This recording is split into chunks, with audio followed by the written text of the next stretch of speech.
Yo, day 1 in Ho Chi Minh City. Here we go. Tara. Ito yung hotel namin, reception.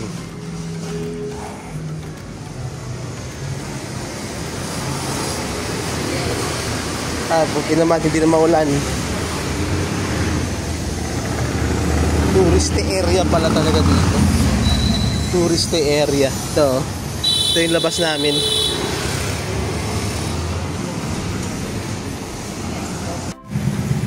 Itong area namin, District 1 to eh. Tara, go! Tourist area talaga pala to. Daming hotels eh. Hotels. Papunta kami ngayon dun sa Independence Palace. Ayan o, yan ang street namin. Tas lakad lang.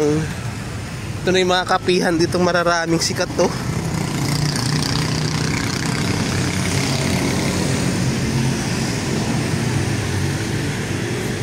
Pala yung gate na pinasok namin dito sa Independence Palace. Ito kasi yung pinakamalapit na gate sa amin eh. Wala pang 5 minutes walk eh. Binase ko lang sa Google Maps. Yun naman pala, likod. Bawal na magano doon pumasok sa main gate daw kami dapat. Ay, dilakad ulit. Exercise na rin. Di ba ga, mamiin? Ito, parang ano nila oh, food courts nila oh. Harap to ng ano, ng Independence Palace. Malapit lang para sa amin, sana sa hotel namin, kung pwede duman sa likod. Eh hindi pwede naman sa likod eh, dito kami sa main entrance naglalakad. Ganda pa. Basta yung sabi ko kagabi, yung initial reaction ko sa Ho Chi Minh, maganda eh. Yung pag umaga, syempre iba yung ano eh, iba yung magiging ano mo sa gabi sa umaga eh. Then ngayong umaga, okay din naman pala eh, okay din. Compare sa mga Southeast Asian cities na napuntahan na namin, parang ito yung pinakamaganda. Gusto ko dito mag-retire if ever, no? Kung halimbawa meron kang choice na mag-retire, mas maganda parang mura kasi dito lahat eh. Mura grab, mura pagkain. Ito na yung ano, Independence Palace, historical relic. Ano, alam mo na agad eh. Sabay pa kami, ay may ticket pala. May ticket. Bibili na kami ng ticket. Tingnan natin kung magkano.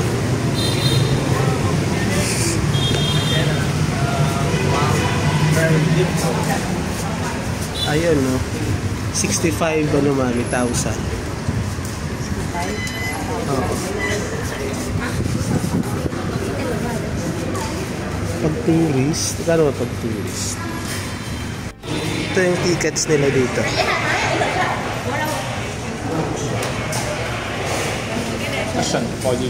Yeah, sure. Magkano binayaran mo? May di ba? Ha? 310? Okay. Okay.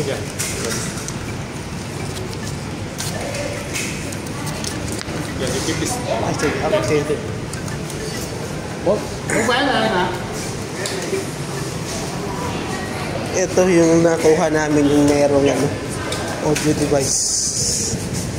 Pasok na kami. Ito na, pasok na kami dito. Ang laki pala nito. Ang laki pala nito, mami. Upo nga muna tayo, ayusin muna natin tong audio na to, kung mapapagana natin to.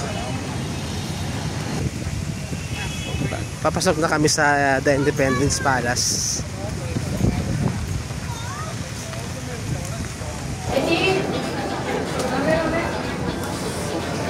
Saan tayo papasok dito? Ah, dito mami.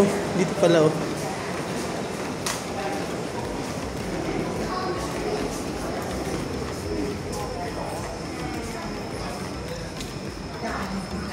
Ah, ito pala yung mami. Dito mo siya i-ano, yun know, yung number 2 kung gusto mong mapakinggan. Oo. The bank. Yan, number 2. Ito yung kagandahan, no? May audio, ano na. Audio help. Ayan. Ito yung mga makikita mo dito sa Independence Palace.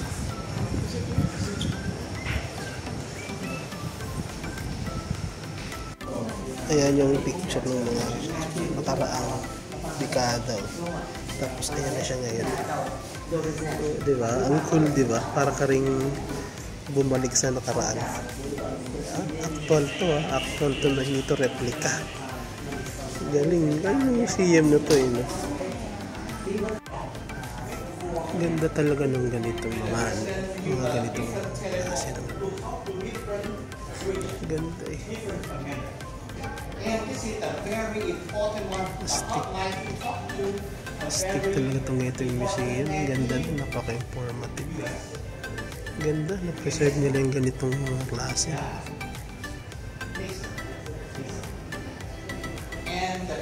National Security Council. Ito yung National Security Council na dati. Oh. So this is a war room. And people call this one a mini Pentagon.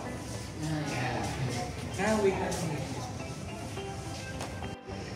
Ito yung ano daw nila, National Security Council room nung panahon ng gera nila dito.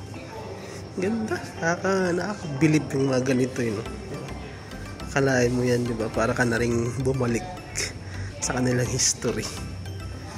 Ganda yun, may mga telephone. Yung mga telephone na yan, yun yung mga ginagamit dati. Sabi nung English guide kanina, ito daw yung parang ano, war room, parang Pentagon nila noon.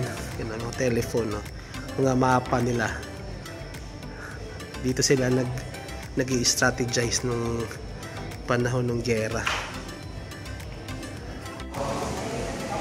Ito yung harap niya, no? Ito yung parang ano nila, pinaka main, ay hindi pala to main, nasa taas to eh. The bombing of the palace.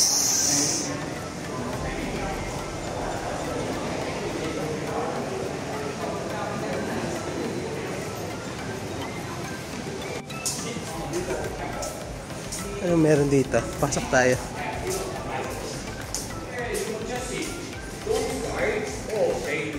Ano to dito, maming room na to? Ito, number 11 siya. Ambassador's Chamber pala to. Press tayo 11. Ambassador's Chamber.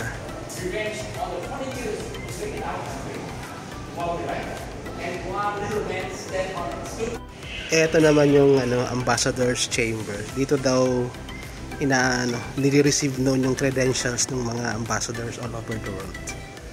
Yan, ang ganda ng furniture, ang ganda ng pero hindi na pala dito ngayon yung syempre. Kaya museum na lang to eh.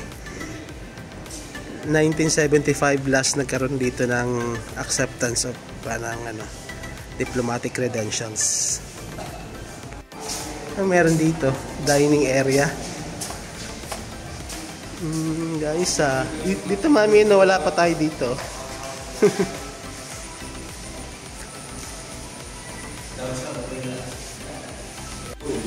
So all the trophies belong to the previous resident of the Geneva.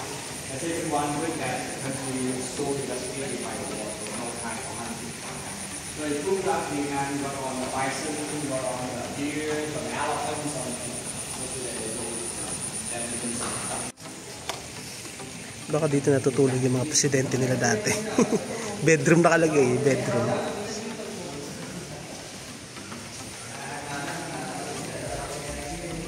You see THU. THU. Remember the shape of it? Remember? T letter. Yeah, I show you again. The shape of the palace. Let's see. T letter. Right? Shape. Now, look. Mr. T design a T shape on a T junction for Mr. T. Sir T. How many T do you see here? 40. 40. And somebody superstition. When they drink tea, they say, separate your tea from my tea. If you put near, they come see and see. Ang dami ditong Americans na mga tourist eh. Siyempre, di ba? Connected yung Americans dito nung Vietnam War eh. So, siyempre, parang nakaka-relate yung mga Americans sa history ng Vietnam. Tsaka siyempre, painful din to para sa mga Americans ha. Kasi ang dami ditong soldiers ang namatay eh. Diba? Napaka-controversial nung Vietnam War before sa US eh. Talagang yun, napaka-divided issue at that time yung participation ng US sa Vietnam War. Yan. Bilang mahilig sa history, nakakatuwa yung mga ganito eh. Alam mo yun, parang bumabalik ka rin sa mga panahon na yung nasa gitna ng giyera, di ba? Nasa gitna ng parang basically yung mga 50s, 60s, 70s, yun yung start ng revolution ng Southeast Asia, di ba? Tayo, di ba? Nagkaroon tayo ng dictatorship, nagkaroon ng kung ano-anong pagbabago. Ganon din dito. Ang laki ng nila. Mamaya babasahin ko yung history ng Vietnam talaga para may idea ako. Kasi maganda eh. Kasi di ba nagkaroon ng South at North Vietnam. Kuha tayo ng shots dito sa nila. Balcony. Ang ganda oh. Balcony.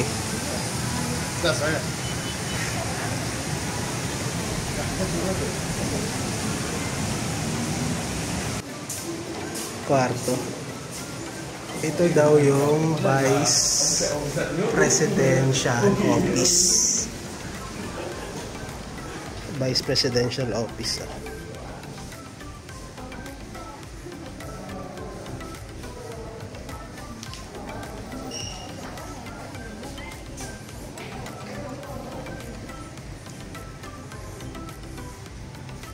Akyat tayo dito. Ano bang meron dito? Taas na to ah.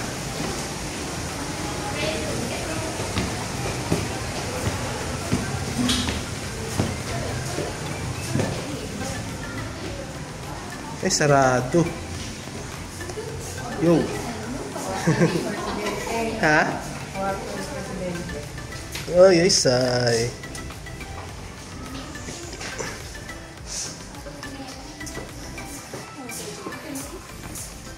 Presidential room. Ganda no? Imaginein mo kayong presidente dati ng South Vietnam. Ito yung bahay mo.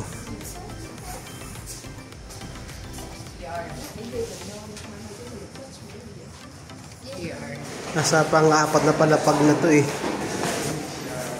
Oh, mataas na nga to eh.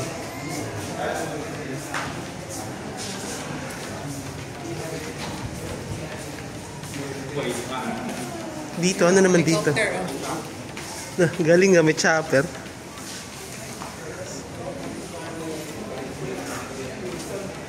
Mahjong oh. Mahjong pala dati yung mga Vietnamese. Astig oh. Tanyo yan, may helipad. May chopper pa oh. Siyempre, ito yung palace nila dati. Ito yung transpo nila dati. Yung chopper. Tapos dito sa parang 4th floor na to eh. Meron dito mini theater. Theater ba to? Oh, parang theater nga. Yan.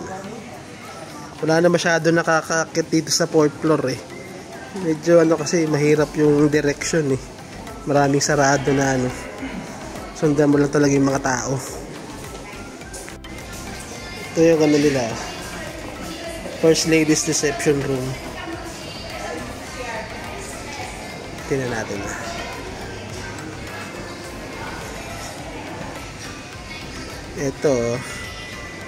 Ito yung mga first lady nila dati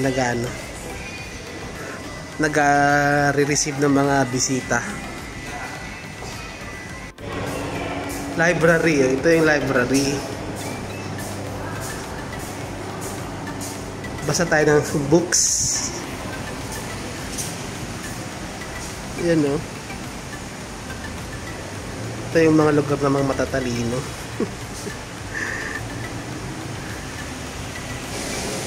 Ito na yata yung pinakamataas na part dito. Yan. Hanoi, hindi pala Hanoi, Saigon, Ho Chi Minh City. Ito na yung pinaka mataas na part ng building na to, ng Independence Palace.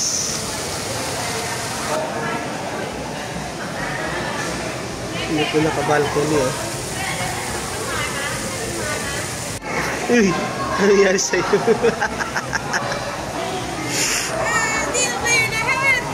Mga kababayan! Kababayan ko, ako ang mundo ko. Tara, ang init ko. Init. Ito yung cinema nila. Oh. Dito daw nanonood dating presidente nila ng cinema.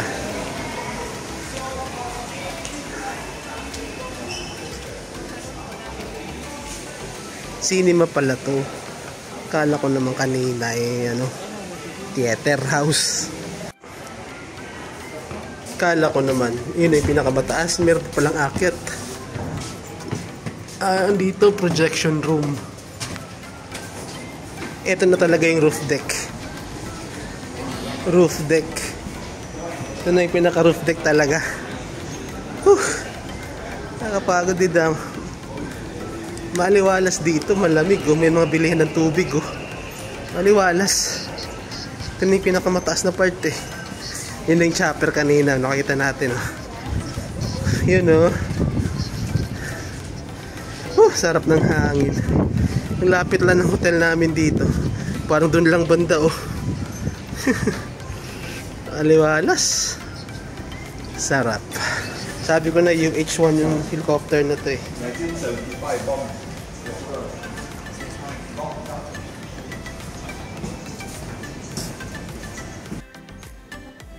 Ang history pala na itong chopper na to, yan pa yung original chopper na ginamit ng dating presidente dito, si Van Thieu.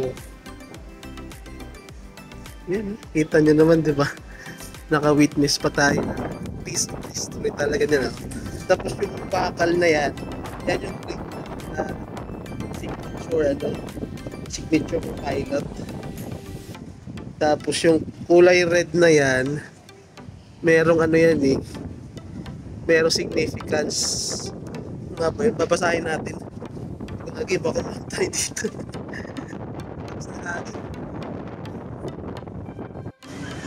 Yung palang red circle is dyan pala na bomba to kasi binam to dati ng mga North Vietnamese eh. Pala may tank pala dun sa gilid ayan yung tank na yun. Mami yung meron palang tanke doon Yan yung replica nung pumasok dito nung Revolutionary War nila.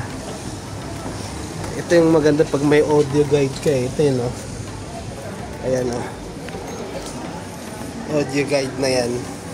Tapos sabi niya on your left daw sa baba, yun yung replica nung tank na pumasok dito nun.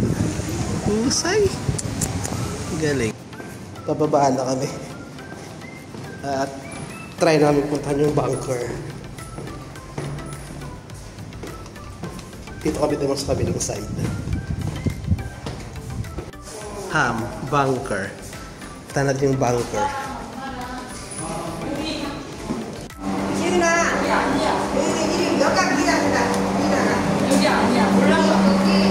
Ito na yung bunker. Ito, excited ako dito eh kasi bunker nga, diba?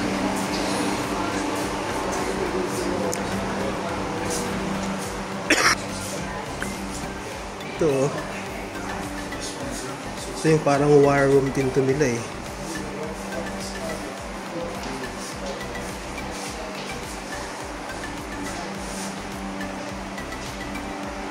Dito sila nagpaplano siguro ng mga atake, ng strategy.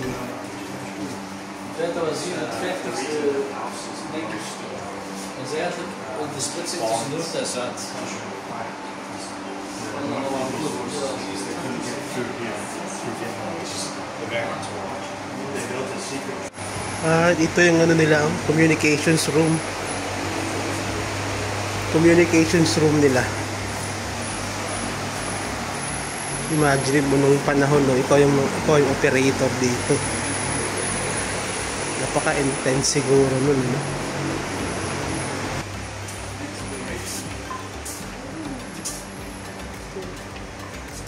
Ano to? Communications chief. Ito yung office niya.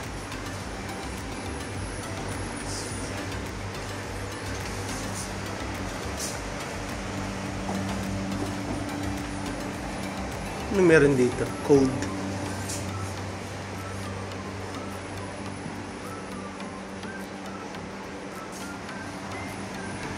Dami ditong ano nila, oh. Hideout talaga ng government nila to, no? You know, mga equipment nila. Kasi that time, napaka-importante ng communications, eh. Pag nasa gera ka. Ayan, oh. Ano dito? Telex.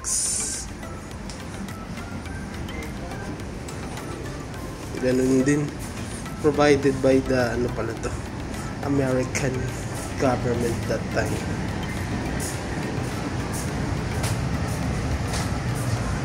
Parang natatakot na ako mami sa mga ganitong lugar, eh, mga masisikip. Bunker nga, eh, no? Ito. President's bedroom. Dito siya natutulog pag time ng siguro attack, time ng war, time ng bombings, gano'n, no?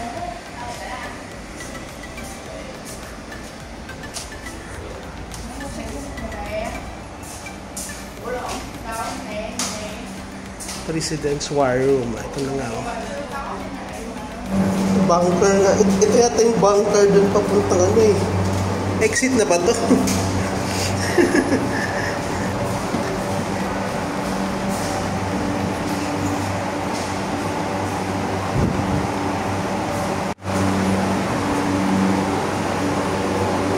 Okay na yung packet. Dami palang tunnels dito. Ang daming tunnels. Complex yung mga tunnels nila. Ito yung mga sasakyan dati ng mga ano, American Jeep. Dito din derive yung Philippine Jeep natin, eh. As usual in every tourist attraction, tourist place, meron talaga souvenir shop. Tingin kaya tayo, ay baka pala magpicture. Dito lang tayo sa labas. Tingin na tayo ng, meron pa yung isang ano, kotse, oh. Kotse kaya to. Stuff on. Tingnan natin dito. 28. Mercedes to.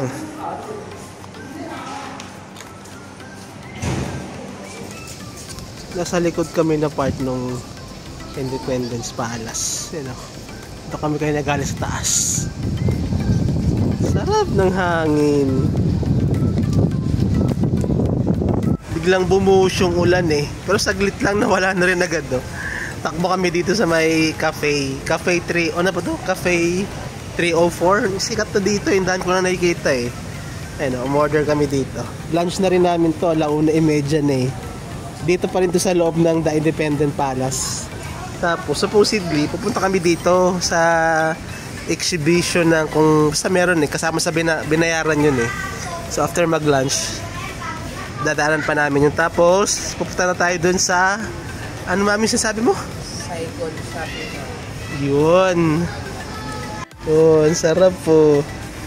Lovely. Ganda.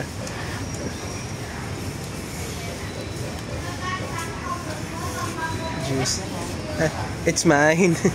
Thank you. Coffee. Thank you.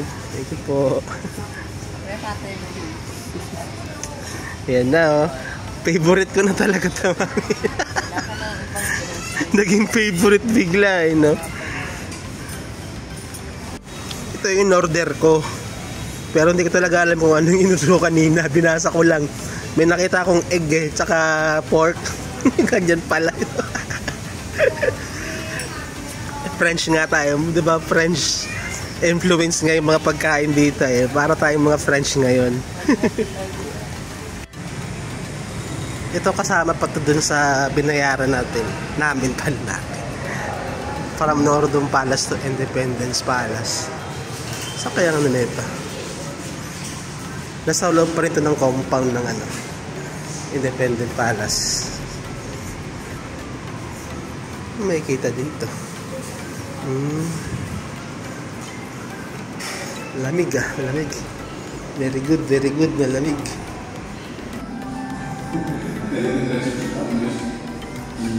Ito yung mga important people nila dito.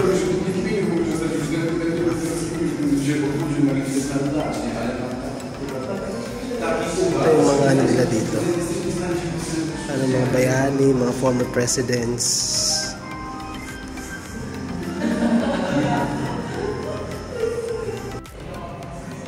Ito na nga yung history ng ano, ng Vietnam.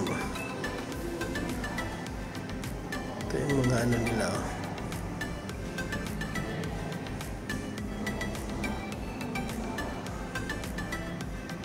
Grabe din yung struggle nila eh.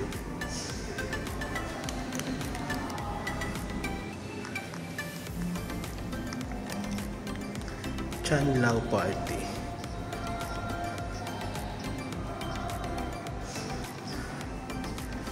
Ito yung mga ano nila.